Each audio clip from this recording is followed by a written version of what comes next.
Imagine this. A man spends 18 years behind bars for a crime he didn't commit. He's finally exonerated by DNA evidence, sues the cops for millions, and just as victory seems within reach, he's accused of the most heinous murder imaginable. Was it revenge from a system he once sued? A frame job? Or genuine guilt finally catching up? Now on the True Crime Report Cold Cases, we're unraveling the twisted saga of Steven Avery. A story so shocking it inspired a Netflix phenomenon and endless debates about justice gone wrong. Stick around because by the end of this video, you'll uncover the chilling details of a double wrongful conviction, explosive allegations of evidence tampering, and a nephew's coerced confession that could rewrite everything. You'll walk away questioning, how deep does corruption run in small-town America? And could one man's fight expose flaws in the system that affect us all? Our central mystery: Steven Avery walked free in 2003 after DNA proved his innocence in a brutal sexual assault. But 2 years later, a young photographer vanishes after visiting his salvage yard. And suddenly, Avery's the prime suspect. Was this the ultimate payback from a vengeful justice system? Or did Avery snap? Let's break it down step by step, starting from the very beginning. Born on July 9, 1962 in Manitowoc County, Wisconsin, Steven Allen Avery grew up in a tight-knit family running a 40-acre auto salvage yard in rural Gibson. With siblings Chuck, Earl, and Barb and parents Alan and Dolores, life seemed ordinary enough. But school records paint a different picture. Avery attended classes for slower kids, with an IQ reportedly around 70, according to school and defense records, suggesting he may have struggled academically and socially. By his late teens, trouble found him fast. At 18 in March 1981, Avery was convicted of burglarizing a local bar alongside a friend. He served 10 months of a 2-year sentence in Manitowoc County Jail, then walked out on probation with orders to pay restitution. But the hits kept coming. In late 1982, Avery admitted in court to participating in an animal cruelty incident involving a cat being thrown into a fire. He later called it a stupid mistake. He pleaded guilty to animal cruelty and spent time in jail until August 1983. Years later, Avery reflected on these early stumbles. I was young and stupid, hanging out with the wrong people. Harsh words, but they hint at a pattern of impulsivity that would haunt him. Fast forward to January 1985. Avery, now married to Lori Mathieson, a single mom with 4 kids on the way, allegedly ran his cousin's car off the road. Upset over rumors she was spreading about him, he reportedly pointed an unloaded gun at her to scare her into silence. She was married to a part-time sheriff's deputy, which didn't help. Avery faced charges of endangering safety with a depraved mind and firearm possession, charges that carried a 6-year sentence. But before he could even stand trial, everything spiraled into nightmare territory. It was late July 1985 when 36-year-old Penny Bernson went for a jog on a secluded Lake Michigan beach and was savagely attacked and sexually assaulted. Days later, she picked Steven Avery out of a photo lineup and then again in a live one. Despite Avery having a rock-solid alibi, 40 miles away in Green Bay, backed by a time-stamped receipt and 16 eyewitnesses, he was charged with rape and attempted murder. In November, a jury convicted him and Judge Edward Marion sentenced him to 32 years. Appeals in 1987 and 1996 were shot down by higher courts.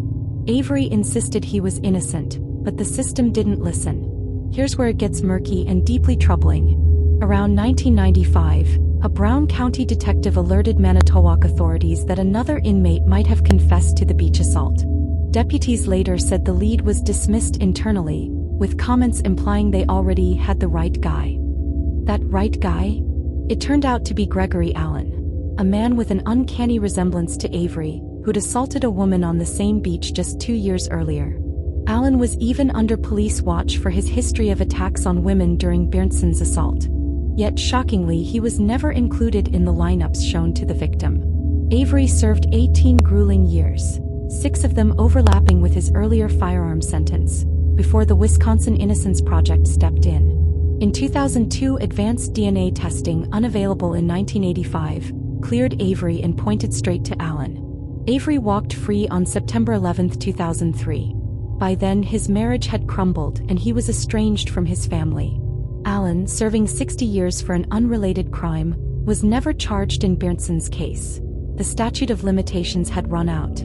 This exoneration didn't just free a man, it ignited a firestorm. Avery sued Manitowoc County ex-sheriff Thomas Kukurek and former D. Dennis Vogel for up to $36 million, alleging wrongful conviction and 18 years of imprisonment.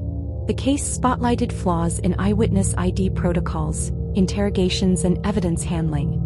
It led to the Criminal Justice Reform Bill, passed in 2005, to prevent future miscarriages of justice. But as Avery's civil suit loomed large, fate, or something darker, threw a devastating curveball.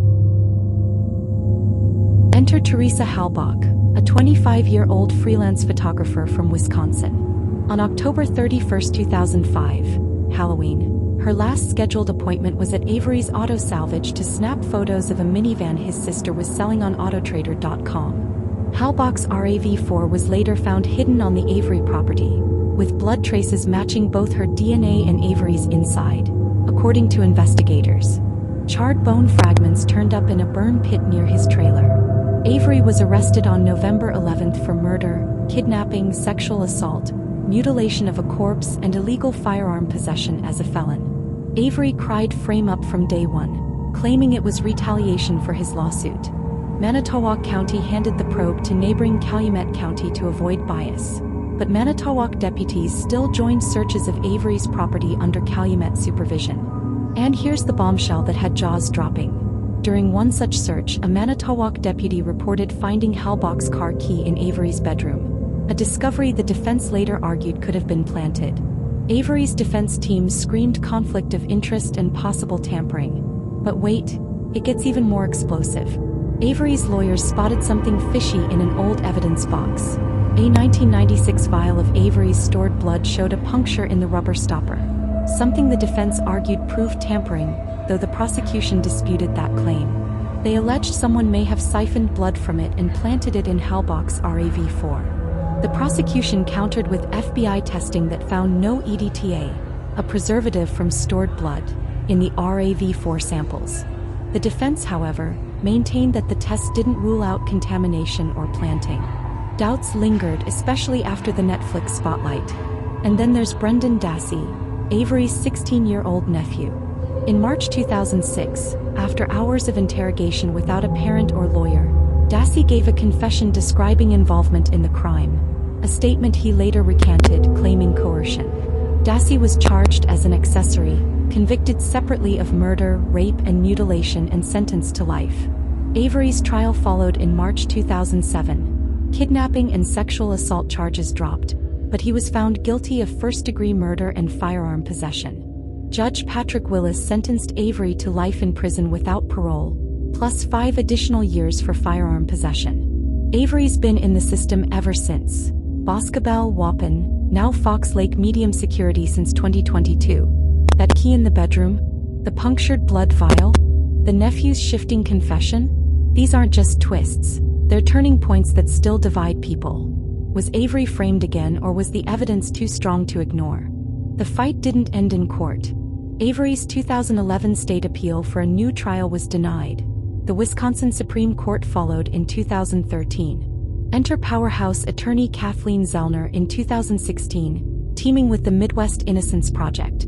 She alleged due process violations, overreach on search warrants, ineffective counsel, Brady material withheld by prosecutors, and even debunked the prosecution's kill method via expert affidavits.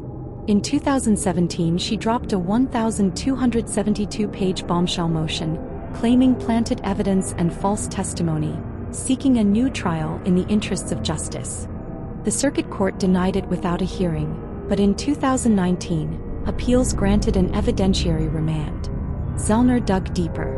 New evidence pointed to suspected human bones from a Manitowoc quarry burn piles, including a pelvic fragment, potentially Halbach's. She pushed for DNA testing with cutting-edge tech, but discovered the state had quietly returned them to Halbach's family without notifying the defense.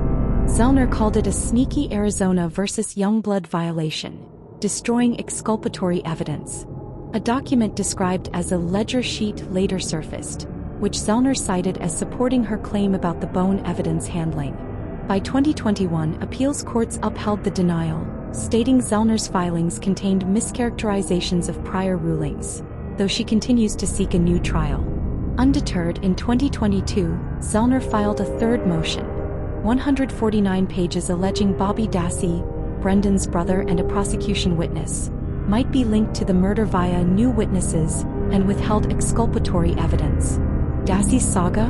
Even wilder.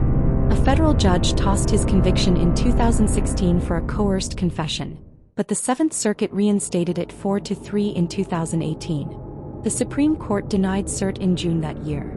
Dassey's last parole bid? Denied in 2021, he's still pushing. Media? Making a Murderer dropped on Netflix in 2015, dissecting the trials and sparking global outrage. Petitions to the White House, calls for pardons, denied as it's a state matter.